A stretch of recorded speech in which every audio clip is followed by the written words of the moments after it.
পুরো মধ্যপ্রাচ্য জুড়ে বাজছে তৃতীয় বিশ্বযুদ্ধের দামামা। আর এরই মধ্যেই আমাদের হাতে এসে পৌঁছেছে গুরুত্বপূর্ণ আন্তর্জাতিক সংবাদ। শুরুতেই জানিয়ে দিব এই সংবাদগুলোর শিরোনাম, এরপরেই থাকবে বিস্তারিত। ইরানের পরবর্তী পরিকল্পনা জানালেন আয়াতুল্লাহ উজ্জামা খামেনি। জানিয়ে দিব লোহিত সাগরে ইঙ্গো মার্কিন সামরিক অভিযান অব্যাহত রাখার প্রত্যয় জানিয়েছে ইয়েমেন। জানাবো মধ্যপ্রাচ্যে উত্তেজনার মধ্যেই সিরিয়া সফরে ইরানের পররাষ্ট্রমন্ত্রী। এরপরেই জানিয়ে দিব লেবাননের হাসপাতালে ইসরায়েলি হামলা, রকেট ছুড়ে হিজবুল্লাহর জবাব। এবং সর্বশেষ জানিয়ে দিব ইরানের ক্ষেপণাস্ত্র হামলায় ইসরায়েলের সামরিক ঘাঁটিগুলো গুড়িয়ে ব্যাপক ক্ষতি হয়েছে। এতক্ষণ শুনছিলেন সংবাদ শিরোনাম, এবারে বিস্তারিত। তবে তার আগে আপনি যদি ইহুদিবাদী ইসরায়েলের ভূখণ্ডে সকল প্রতিরোধকামী যোদ্ধাদের হামলাকে সমর্থন করে থাকেন, তাহলে ভিডিওর কমেন্টস বক্সে ইয়েস লিখে জানিয়ে দিন আপনার মূল্যবান মতামত। আর যদি ফিলিস্তিন সহ সকল প্রক্সি বাহিনীকে দৃঢ়তার সঙ্গে ভালোবেসে থাকেন, তাহলে ভিডিওটিতে একটি লাইক দিয়ে চ্যানেলটি সাবস্ক্রাইব করে সম্পূর্ণ ভিডিও দেখার অনুরোধ রইল।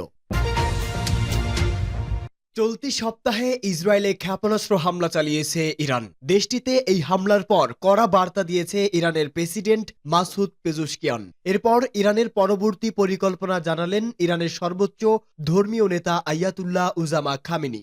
অপারেশন আল আকসা ফ্লোট নামের যে অপারেশনের মাধ্যমে গেল ৭ অক্টোবর ইসরায়েলের অভ্যন্তরে হামলা হয়েছে, নির্যাতনের বিরুদ্ধে সেটি ছিল ফিলিস্তিনি জনগণের বৈধ অধিকার। খামেনি বলেন, আমি আমার প্রিয় এবং গর্বিত ভাই, ইসলামী বিশ্বের একজন প্রিয় ব্যক্তিত্ব, এই অঞ্চলের জাতির প্রতিভাবান কণ্ঠ এবং লেবাননের উজ্জ্বল রত্ন সম্মানিত সৈয়দ হাসান নাসর আজকের এই কঠিন দিনে স্মরণ করছি। তিনি বলেন, এই বক্তব্য ইসলামী জাতির প্রতি, বিশেষ করে প্রিয় লেবাননি ও ফিলিস্তিনি জনগণের উদ্দেশ্যে। আমরা সবাই সৈয়দ হাসান নাসরুল্লাহ শাহাদাতের ঘটনায় আহত ও শোকাহত।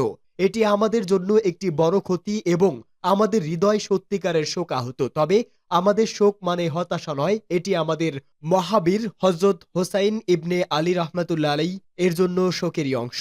ইরানের এই ধর্মীয় নেতা বলেন, সৈয়দ হাসান নাসরুল্লাহ শুধু লেবাননের নয়, ইরান ও আরব দেশগুলোর সীমার বাইরে জনপ্রিয় ছিলেন এবং তার শাহাদাত তার এই প্রভাবকে আরো জোরদার করবে। তিনি বলেন, আজ অপরাধী ইহুদি সন্ত্রাসী গোষ্ঠীও বুঝে গেছে যে তারা কখনোই হামাস ও হিজবুল্লাহর উপর বিজয় লাভ করতে পারবে না। তিনি আরো বলেন, আপনারা আপনাদের চেষ্টা দ্বিগুণ করুন, প্রতিরোধ চালিয়ে যান এবং আক্রমণকারী শত্রুকে প্রতিহত করুন, যাতে আপনার বিশ্বাস এবং আল্লাহর উপর নির্ভরশীলতা শক্তিশালী হয়। আমাদের শহীদ সৈয়দ আস্তার জনগণ, প্রতিরোধ ফ্রন্ট এবং ইসলামী জাতির কাছে এমনই আহ্বান জানাতেন।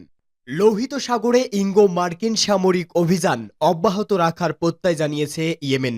ইঙ্গো মার্কিন বিমান হামলা সত্ত্বেও গাজাবাসীর প্রতি সংহতি প্রকাশ করে লোহিত সাগরে সামরিক অভিযান অব্যাহত রাখার প্রত্যয় জানিয়েছে ইয়েমেনের হুতি আনসারুল্লাহ আন্দোলন। আন্দোলনের মুখপাত্র হাশেম শারাফুদ্দিন এক বিবৃতিতে বলেছে, অন্তত 10 লাখ লোক গাজাবাসীর সমর্থনে বিক্ষোভ মিছিল করার পর ইঙ্গো মার্কিন বাহিনী ইয়েমেনের বিভিন্ন স্থানে বিমান হামলা চালায়। তিনি বলেন, ইয়েমেনের জনগণকে ভীত প্রদর্শনের মাধ্যমে বিক্ষোভ মিছিল না করে ঘরে বসে থাকতে চাপ সৃষ্টি করার জন্য এই হামলা চালানো হয়। আনসারুল্লাহ মুখপাত্র বলেন, এ ধরনের হামলা চালিয়ে ইয়েমেনের জনগণকে ভয় দেখানো যাবে না, বরং তারা শত্রুদের বিরুদ্ধে অটল ও অবিচল থাকার সিদ্ধান্ত নিয়েছে। শারাফুদ্দিন প্রত্যয় জানিয়ে বলেন, যতদিন গাজা উপত্যকা ও লেবাননে ইসরায়েলি আগ্রাসন চলবে, ততদিন লোহিত সাগরে তাদের অভিযান বন্ধ হবে না।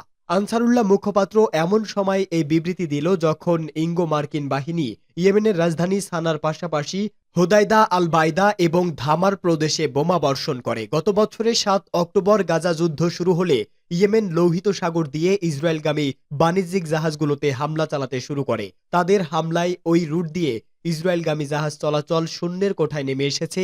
এর ফলে তেল আবিব ব্যাপক আর্থিক ক্ষতির মুখে পড়েছে। এছাড়া ইয়েমেনের হুতি আনসারুল্লাহ যোদ্ধারা গত 1 বছরে বহুবার ইসরায়েলের বিভিন্ন অবস্থানে ক্ষেপণাস্ত্র বা ড্রোন হামলা চালিয়েছে। তারা বলেছে, ইসরায়েলি গণহত্যার শিকার গাজাবাসীর প্রতি সংহতি প্রকাশ করে সব হামলা চালিয়েছে এবং গাজায় যুদ্ধবিরতি প্রতিষ্ঠা না হওয়া পর্যন্ত তাদের হামলা বন্ধ হবে না। লেবাননের পর এবার সিরিয়া সফরে গিয়েছেন ইরানের পররাষ্ট্রমন্ত্রী আব্বাস আরাকচি। শনিবার তিনি দেশটির রাজধানী দামেস্কে পৌঁছান। ইরানের পররাষ্ট্র মন্ত্রণালয়ের বরাতে এক প্রতিবেদনে তথ্য জানিয়েছে আল জাজিরা। ইরানের পররাষ্ট্র মন্ত্রণালয় জানিয়েছে, আব্বাস আরাকচি সিরিয়ার কর্মকর্তাদের সঙ্গে আঞ্চলিক উন্নয়ন এবং দ্বিপাক্ষিক সম্পর্ক নিয়ে আলোচনা করতে দামেস্কে গেছেন। এর আগে গতকাল শুক্রবার লেবানন সফরে যান আরাকচি। তিনি বৈরুতের রফিক হারেরি আন্তর্জাতিক বিমানবন্দরে পৌঁছানোর কয়েক ঘন্টা আগে এর আশেপাশে ভয়াবহ বিমান হামলা চালায় ইসরায়েল। লেবাননের ন্যাশনাল নিউজ এজেন্সি জানায়, গত সপ্তাহে বৈরুতে ইসরায়েলি হামলায় হিজবুল্লাহ প্রধান হাসান নাসরুল্লাহ নিহত হওয়ার পরই এই প্রথম কোনো শীর্ষ ইরানি কর্মকর্তার লেবানন সফর করেছেন। আরাকচি বৈরুত সফরকে সিরিয়ার রাষ্ট্রীয় মিডিয়া সংহতি সফর হিসাবে বর্ণনা করেছে। অপরদিকে পররাষ্ট্র মন্ত্রণালয় এই সফর সম্পর্কে বলেছে, ইরানের মানবিক সহায়তার অংশ হিসাবে লেবাননে 10 টন খাদ্য ও ঔষধের একটি চালান সরবরাহ করা হবে। শুক্রবার লেবাননের স্বাস্থ্য মন্ত্রণালয় জানায়, আগের 24 ঘন্টায় দেশটিতে ইসরায়েলি হামলায় অন্তত 37 জন নিহত হয়েছে। আহতদের সংখ্যা 151 জন। এ নিয়ে গত 17 সেপ্টেম্বর থেকে লেবানন জুড়ে নেতানিয়াহু বাহিনীর হামলায় নিহতের সংখ্যা 2000 ছাড়িয়ে গেছে। এর মধ্যে 261 জন নারী ও 127 জন শিশু রয়েছে। লেবাননে হাসপাতালে ইসরায়েলি হামলা, রকেট ছুড়ে হিজবুল্লাহর জবাব। দক্ষিণ লেবাননের বিনতে জাবিল শহরের একটি হাসপাতালে হামলা চালিয়েছে দখলদার ইহুদিবাদী ইসরায়েল। গতরাতে বিনতে জাবিল শহরে শহীদ সালা গান্দুর হাসপাতালে লক্ষ্য করে কামানের গোলা নিক্ষেপ করা হয়। এর ফলে 9 জন লেবাননি মারাত্মক আহত হয়েছে। সবার অবস্থা আশঙ্কাজনক। ইসরায়েলি বাহিনী ইচ্ছে করেই লেবাননি ডাক্তার, নার্স ও অ্যাম্বুলেন্স লক্ষ্য করে হামলা চালাচ্ছে। তাদের হামলায় এ পর্যন্ত ইসলামী ত্রাণ সংস্থার 11 জন ত্রাণকর্মী শহীদ হয়েছেন। এদিকে লেবাননের ইসলামী প্রতিরোধ আন্দোলন হিজবুল্লাহ ইসরায়েলি আগ্রাসনের জবাবে রকেট নিক্ষেপ অব্যাহত রেখেছে। গতরাতে ইসরায়েলের উত্তরাঞ্চলে 70টি রকেট নিক্ষেপ করা হয়েছে। হিজবুল্লাহর প্রতিরোধ যোদ্ধারা জানিয়েছে, গতকাল সকাল থেকে এ পর্যন্ত ইসরায়েলের বিভিন্ন অবস্থানে 23টি অভিযান পরিচালনা করেছে তারা। গাজা ইসরায়েলের নির্মম গণহত্যার প্রতিবাদে গত প্রায় 1 বছর ধরে দখলদার বাহিনীর বিরুদ্ধে যুদ্ধ করছে লেবাননের হিজবুল্লাহ। এর ফলে দখলদার ইসরায়েলের ব্যাপক ক্ষয়ক্ষতি হয়েছে। ইরানের ক্ষেপণাস্ত্র হামলায় ইসরায়েলের সামরিক ঘাঁটিগুলোর ব্যাপক ক্ষতি হয়েছে। ইরানের সাম্প্রতিক ক্ষেপণাস্ত্র হামলায় ইহুদিবাদী ইসরায়েলের কয়েকটি সামরিক ও নিরাপত্তা স্থাপনায় ব্যাপক ক্ষতি হয়েছে বলে নিশ্চিত করেছে মার্কিন দৈনিক ওয়াশিংটন পোস্ট। এক প্রতিবেদনে বলেছে, তারা ইসরায়েলি ঘাঁটিগুলো থেকে প্রাপ্ত ভিডিও ফুটেজ ও ছবি বিশ্লেষণ করে বুঝতে পেরেছে যে ইসরায়েলের 3টি স্থাপনায় অন্তত 2 ডজন ক্ষেপণাস্ত্র সরাসরি আঘাত এনেছে। এর মধ্যে ইসরায়েলের দক্ষিণাঞ্চলীয় নেঘেব মরুভূমিতে অবস্থিত নেভাতিম বিমান ঘাঁটিতে 20টি এবং মধ্য অঞ্চলীয় নোব ঘাঁটিতে 3টি ক্ষেপণাস্ত্র আঘাত হানে।